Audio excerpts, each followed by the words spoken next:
5 लाख रुपए है। 5 लाख रुपए। 5 लाख रुपए। अच्छे छात्र इस बारे में रिसर्च करेंगे कि पहले इनकी जो वेतन था वो कितना हुआ करता था, कब कब राष्ट्रपति साहब का वेतन बढ़ाया गया है, आज के लिए आपका रिसर्च का विषय है। और जो पीछे 5 लाख किया गया ये किस वर्ष में किया गया था, इतना जिज्ञासु आपको होना पड़ेगा। ठीक है, उतना भर जानना होगा। तो वेतन 5 लाख रुपए है, और साथ ही इसमें सारी परिलब्धियों की बात की गई है कि उनको फ्री में निवास मिलेगा, फ़ोन कॉल मिलेगा, आपका फ़ोन की सुविधा मिलेगी, यानी कि जो सारी चीज़ें मिलेंगी उनको किसके कैसे मिलेंगी, आपका वो बिना किराया दिए मिलेंगी। मतलब उनको किसी चीज़ के लिए आप रेंट के लिए नहीं बोल सकते हैं, जो भी सुविधा उनको मिल रही है। भारत के प्रथम नागरिक हैं, इतना तो डिजर्व करते हैं। ठीक है, तो क्या बोलेंगे, एमोल्यूमेंट्स और allowances shall not diminished during his terms. परिलब्धियां और वेतन, अब हम ये चाहें कि इनका वेतन जो है इससे ज़्यादा तो बढ़ा सकते हैं 5 लाख रुपए से, लेकिन हम उनका वेतन 4,99,999 भी नहीं कर सकते हैं। 1 रुपया भी कम नहीं कर सकते। ठीक है, बढ़ा सकते हैं। ओके, कोई दिक्कत? फिर आता है, सॉरी इसने परेशान कर लिया भाई आज, आर्टिकल 60। राष्ट्रपति द्वारा शपथ या प्रतिज्ञान। राष्ट्रपति द्वारा शपथ या प्रतिज्ञान, ओथ, और शपथ लेते हैं ना सब, संविधान की निष्ठा, संविधान को निष्ठा मान करके उसकी शपथ लेते हैं, तो कौन लिखाएंगे? भारत के मुख्य न्यायाधीश द्वारा। किसके द्वारा किया जाती है इनको? भारत के जो चीफ जस्टिस ऑफ इंडिया है, भारत के मुख्य न्यायाधीश, भारत के मुख्य न्यायाधीश के द्वारा ये शपथ कराई जाती है। अब समझिए, भारत के जो मुख्य न्यायाधीश, ऐसा भी हो सकता है कि अगर ये आपका एबसेंट हो जाए, अनुपस्थित हो, क्या बोलेंगे, अगर CJI, if CJI is absent, अगर chief justice of India absent हो जाएं, देन तब कौन कराएंगे? तब याद रख लेना, तब कराते हैं आपका कौन? सीनियर मोस्ट जज। सीनियर मोस्ट जज। अब सीनियर मोस्ट जज का मतलब क्या है? सीनियर मोस्ट जज का मतलब है जो भी वरिष्ठतम होंगे, वरिष्ठतम जो भी होंगे, वरिष्ठतम न्यायाधीश। जैसे हम बात करें, मैं आपसे जानना चाहूँ कि इतना तो आप कॉमन समझ रखते हैं कि भारत का आपका जो सुप्रीम कोर्ट है उसमें कुल कितने आपका चीफ जस्टिस होते हैं? भारत का जो सुप्रीम कोर्ट है उसमें कितने चीफ जस्टिस होते हैं? जरा आंसर करेंगे सारे साथी, तभी हम आगे बढ़ेंगे और अच्छा लगेगा हमको भी। और इसमें आपको पता चलेगा कि आप कितनी जल्दबाजी में उत्तर देना चाहते हैं। देखो, कुछ साथियों ने लिख दिया है 30, कुछ ने 31, कुछ ने 34, बच कुछ ही साथी थे जो बड़ी मतलब एकाग्र होकर के, जैसे मैं कहता हूँ कि छात्र का बगुले जैसा ध्यान होना चाहिए, तो उन्होंने प्रश्न को सुना भी और उत्तर भी लिखा कि चीफ जस्टिस ऑफ इंडिया तो एक ही होते हैं, चीफ जस्टिस ऑफ इंडिया तो एक ही होते हैं, 33 अन्य होते हैं। अन्य की तो हमने ना तो प्रश्न आपसे पूछा था, ना ये पूछा था कुल कितने होते हैं। तो अन्य तो 33 होते हैं, एक मुख्य न्यायाधीश होते हैं, कुल मिलाकर के 34 होते हैं। तो कौन ध्यान से सुनेगा बाबू? है, तो क्या बोलेंगे, इनको भारत के मुख्य न्यायाधीश, चीफ जस्टिस ऑफ इंडिया, वो शपथ दिलाते हैं, संविधान की शपथ होती है ये। और इनको जो एबसेंट हो तो कौन कराएंगे? वरिष्ठतम न्यायाधीश करा देते हैं। ओके, मतलब जैसे कि कोई भी व्यक्ति शपथ लेंगे, वो स्त्री होंगी, जैसे अभी द्रौपदी मुर्मू है, तो क्या बोलेंगे, मैं आपका द्रौपदी मुर्मू ईश्वर की शपथ लेती हूँ, ईश्वर की शपथ लेती हूँ। ठीक है, अब शपथ के आगे क्या बोला हमने? अफर्मेशन हो सकता है, तो यह बोल दे सत्य से क्या बोलेंगे आपका, सत्य निष्ठा से प्रतिज्ञान लेती हूँ। तो ये दोनों शब्द ऐसे हैं, इनमें से कोई सा भी बोल सकते हैं कि श्रद्धापूर्वक भारत के राष्ट्रपति के पद का कार्यपालन करूंगा या करूंगी। ठीक है, और पूरी योग्यता से, जो हमारा संविधान है, पूरी योग्यता से संविधान और विधि का परिरक्षण, संरक्षण और प्रतिरक्षण करूंगा या करूंगी। और मैं भारत की जनता के सेवा के कल्याण के लिए निरत रहूंगा या रहूंगी। तो इस तरह से शपथ हो जाती है। फिर आता है हमारा आर्टिकल 61, बहुत ही इंपॉर्टेंट आर्टिकल है। कोई एग्जाम ऐसा नहीं जिसमें जो क्वेश्चन है आपका ना पूछा जाता हो। आर्टिकल 61 क्या है? आर्टिकल 61 में, आर्टिकल 61 अनुच्छेद 61 ये बताता है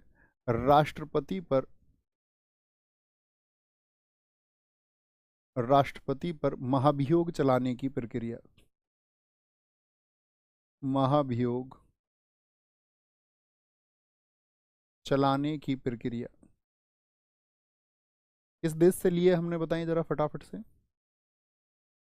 महाभियोग चलाने की प्रक्रिया, यानी कि हम कह सकते हैं प्रोसीजर फॉर इम्पीचमेंट, नहीं है तो procedure for impeachment on president.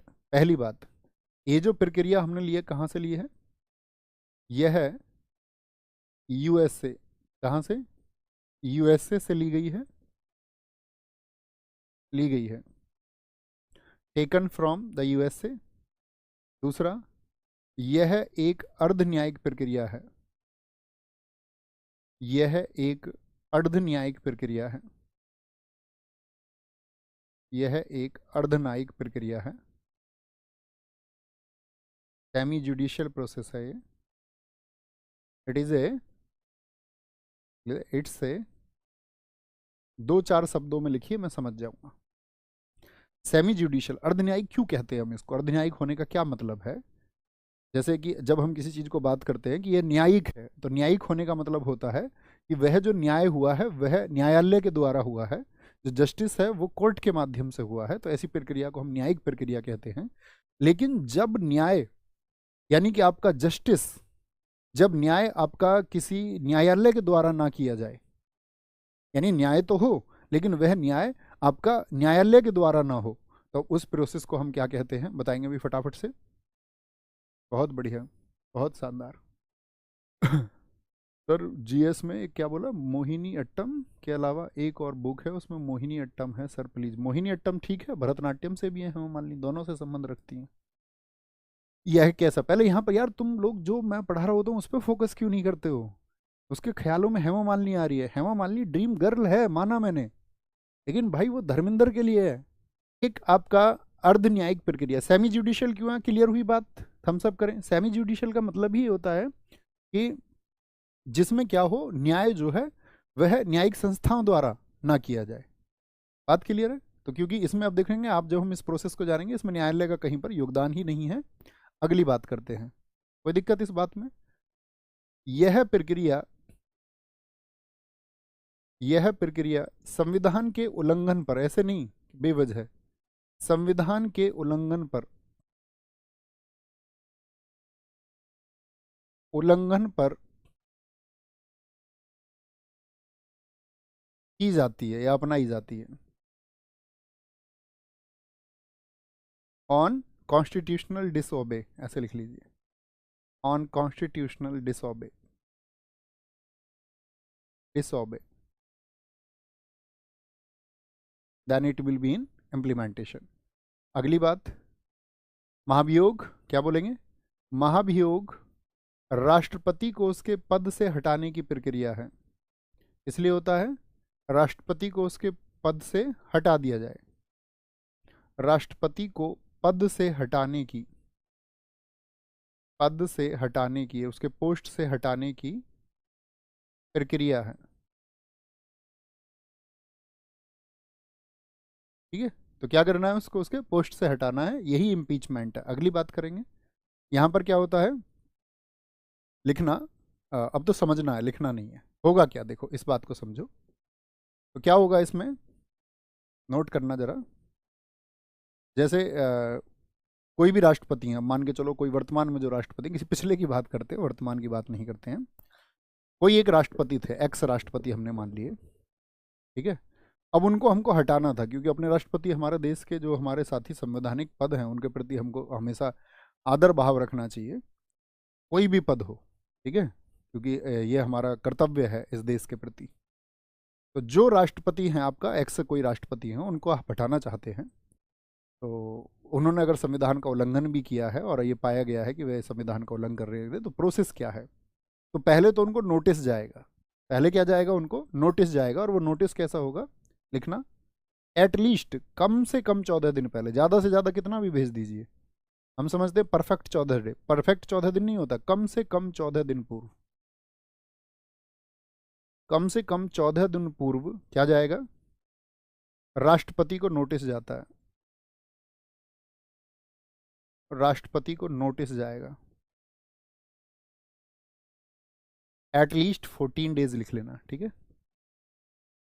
At least 14 days notice. Notice.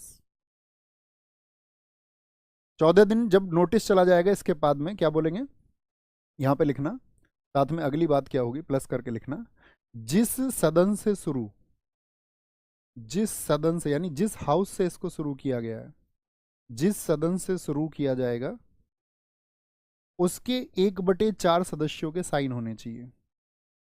उसके 1/4 सदस्य क्या करें, उस पर हस्ताक्षर करें। सदस्य क्या करेंगे, उसको हस्ताक्षर करेंगे, उस पर साइन करेंगे। कोई दिक्कत? जिस सदन से, अब मैंने बोला फ्रॉम विच हाउस, तो जिस भी सदन से, तो ऐसी तो कोई बात नहीं की है हमने यहाँ पर कि लोकसभा में ही जाएगा पहले या राज्यसभा में। तो यहाँ से आप क्या बात समझेंगे, कहीं किनारे पे लिखना, कहीं किनारे पे लिखना, यह प्रक्रिया किसी भी सदन से शुरू की जा सकती है, क्योंकि वो शब्दों में इसमें स्पष्ट नहीं है, आपको खुद ही लॉजिक लगाना है उसका। किसी भी सदन से, चाहे तो आप इसको लोकसभा से शुरू करें, चाहे आप इसको राज्यसभा से शुरू करें, बस आप अपने मन में एक इमेज मान लीजिए कि जहाँ से आप इसको शुरू करना चाह रहे हैं। जैसे हम लोकसभा मान लेते हैं कि ये लोकसभा से शुरू होता है, ठीक है, क्या बोलेंगे, जैसे हम मान लेते हैं लोकसभा से शुरू हुआ, तो लोकसभा के जो 1/4 सदस्य हैं, इसके सदन के, कुल टोटल का मत समझ लेना कि पूरे सदन के, जिस सदन से शुरू हुआ उस सदन के, जैसे लोकसभा शुरू हुआ तो लोकसभा के 1/4 मेंबर्स जो है वो साइन करके देंगे, ठीक है, हस्ताक्षर करके देंगे। और फिर क्या होगा, इसी प्रोसेस से यहाँ से क्या होगा, हस्ताक्षर हो जाएगा, और फिर इसके, इस सदन के 2/3 सदस्यों द्वारा इसको पारित किया जाएगा। इस सदन के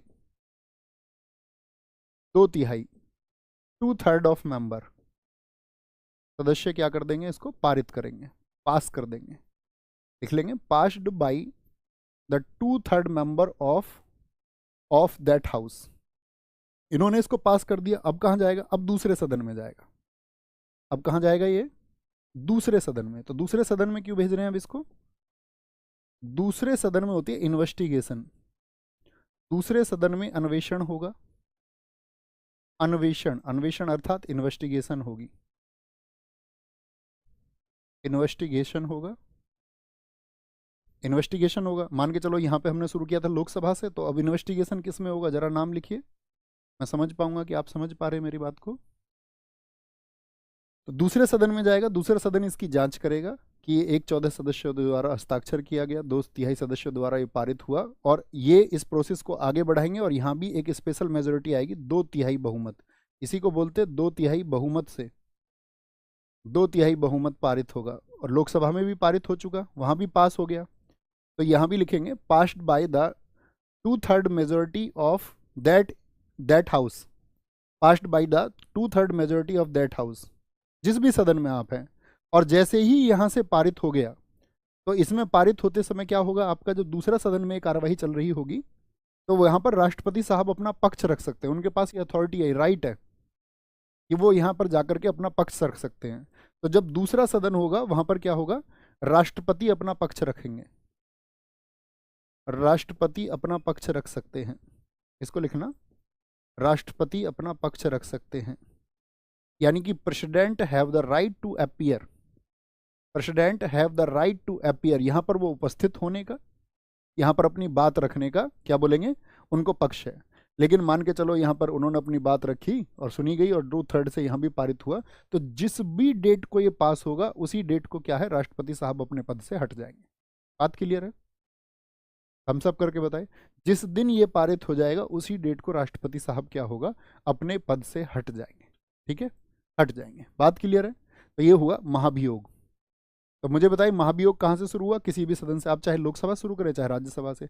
अब मान के चलो आपने इसको राज्यसभा से शुरू कर दिया यहाँ पर, तो दोबारा कहाँ पर जाएगा, लोकसभा में। तो जब हम इसको, मेरा स्टेटमेंट सुनिए, जब हम इस महाभियोग की प्रक्रिया को राज्यसभा से शुरू कर रहे हैं, तो राष्ट्रपति साहब अपना पक्ष जो है किस सदन में रखेंगे, जब हम इसको राज्यसभा से शुरू कर रहे हैं, तो आप क्या कहेंगे, लोकसभा में। लेकिन मैं आपसे कहूं, जब हम इसको लोकसभा में शुरू कर रहे हैं, तो राष्ट्रपति साहब अपना पक्ष कहाँ रखेंगे, तो आप कहेंगे भैया राज्यसभा में, अपर हाउस में। लोअर हाउस से शुरू करें तो अपर हाउस में, अपर हाउस से शुरू करें तो लोअर हाउस में। शुरू कहीं से भी कर सकते हैं, ऐसी कोई बाउंडेशन नहीं है कि सिर्फ इसी हाउस से शुरू होगा। ओके, कोई दिक्कत, कोई परेशानी, यहाँ तक की बात में किसी भी मेरे साथी को कोई परेशानी बताएंगे। ओके भैया, कोई परेशानी नहीं है। फिर आता है, अरे भैया, फिर आता है आपका आर्टिकल 62। अब राष्ट्रपति